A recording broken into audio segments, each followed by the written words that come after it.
Hello everyone, welcome back to my channel. My name is Avery Case. I am a licensed advanced practice esthetician in the state of Minnesota. Today I want to talk about what it's like to be an esthetician, how to become an esthetician.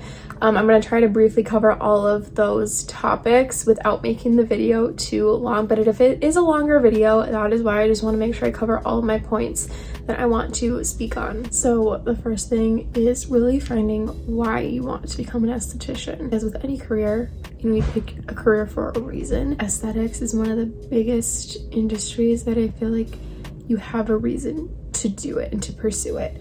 So my reason was I wanted to help others feel better when it comes to self-confidence. I wanted to be able to guide them towards self-confidence. My goal for every single client that walks into my studio where I work is that, you know, they might walk in feeling not the best about themselves, and if they are, then that's amazing.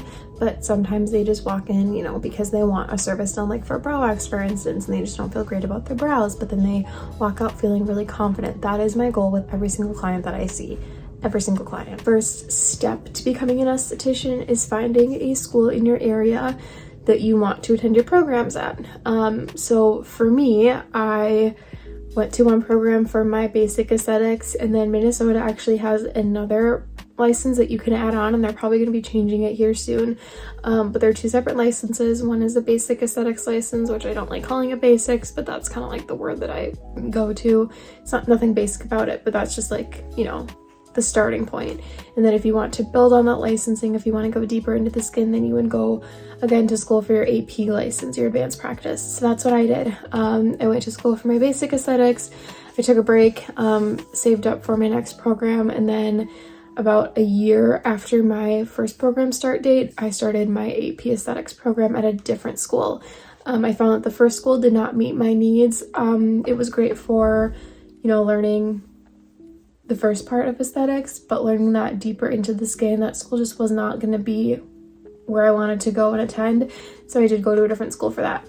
But tour as many schools as you can in your area, get a feel for everything, but also know that when you're in school is like scratching the surface of your aesthetics journey. You're not going to learn like probably as much as you think when you go into it, but you're going to learn enough to where you are okay with going out into the industry in the real world, kind of like on your own in a sense. But you're going to do so much more learning when you're actually hands-on in the industry, in the career, doing what you're doing. And then every state is different with their hours that they require for schooling. So Minnesota, I believe, was 500 for the first one and then 600 for the second one. Check your state board. In order to like complete all of those hours, you also have quotas that you need to get done. So like certain services, and every state is different, so I'm not really going to get into like details, but Minnesota was a certain amount of quotas for every service. Just making sure that you're staying on top of your schoolwork, because the sooner you complete those hours and like the more that you're at school to actually complete the hours and to complete the quotas, you will graduate a lot sooner. So for my first program, I graduated 4 months to the date, which was like the soonest you could possibly graduate, which was awesome. Felt really happy about that one. And then my second program, I think it was 4 months as well, with like a little bit more. But yeah, so honestly, 9 months, 8 months total, 8.5 months, 9 months total of schooling was not bad at all. It flew by, especially because I did break it up into sections. If you're able to just do it all, I would honestly just do it all. But for me, I'm someone that kind of likes to, you know, soak it all in and like slowly kind of do it to my own pace, and that's just what works best for me. And once you are done with all of your hours and your quotas, you will have practical tests that you have to take, and then like state board testing. All of it's a state board testing, but there's a hands-on piece and there's a computerized piece. With the schools I went to, the instructors provided the practical hands-on state boards, which was really, really nice because I was able to bring a client in and I just had an instructor watching me do my state board practical hands-on testing, and I loved it. But then you do like a computerized state board testing, which depends like how many tests you do. Like if you want your salon manager license, you would do another test, but then there are required tests that you have to take in order to get your license.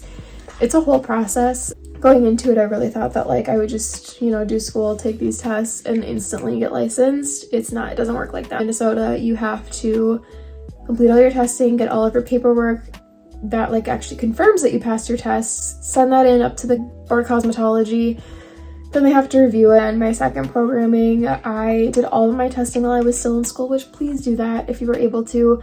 Don't do schooling and then take your test after, because I took my test like probably like a month after I graduated my first program and I failed twice. I wish I would have just listened to my gut and just taken the test when I was still in school, because all that knowledge is still fresh in your head. You're able to study at school, you're in your element, so you feel better about studying and you actually get the studying done. And then my second program, I graduated or passed my state boards with flying colors because I did it while I was still in school, which I highly recommend. That way you're not pushing it off and procrastinating it, because as soon as you get that test done, then you can send in all of your papers to be licensed. And then I was licensed not long after all of that. Well, a coffee break. I've been making really good coffees at home, which has been so nice because it's saving me a crap ton of money from going out and buying coffee. And then applying for jobs comes in. A lot of people start applying for jobs when they are still in school, which is really like the best way you could go about it, and being open to opportunities. And then education. Continue to educate yourself, continue to do research. Lately, I've been loving researching skincare brands. I have an Instagram page for my aesthetics, which I have down below if you want to check that out and get some like inspiration for your future aesthetics page. I feel like that was something that was really, really huge. I just love knowledge, especially in this rapidly growing industry. And make friends when you're in the industry. That's like one of the biggest things I can tell you, because you don't feel so isolated and alone, and you really want to get yourself out there. When you are building on top of each other, your passion is building and building and building and bouncing off of one another. That is such a beautiful and huge thing, especially in this industry. Coffee break. That's kind of all I have. It was very like here and there. I literally just thought up to make this video on the spot, so there was no pre-planning. But is there ever with my videos? No, not really. Like I just decided to do stuff spur of the moment right at that time. So yeah, that's kind of all I have. You guys can always leave questions down below. I will leave my socials down below. Go check out the highlights in my aesthetics Instagram profile. Check those out and just see what I've had posted. Yeah, that's like kind of all I have. I hope that this video helped a little bit. I kind of want to go in depth with like certain topics that I covered in this video. And make a separate videos building off of this one. So we will see how that goes. Hope you guys have a great rest of the day, whatever day it is that you are watching this on. Don't forget to like and subscribe if you feel inclined to, if you feel like you want to. Yeah, okay, bye guys.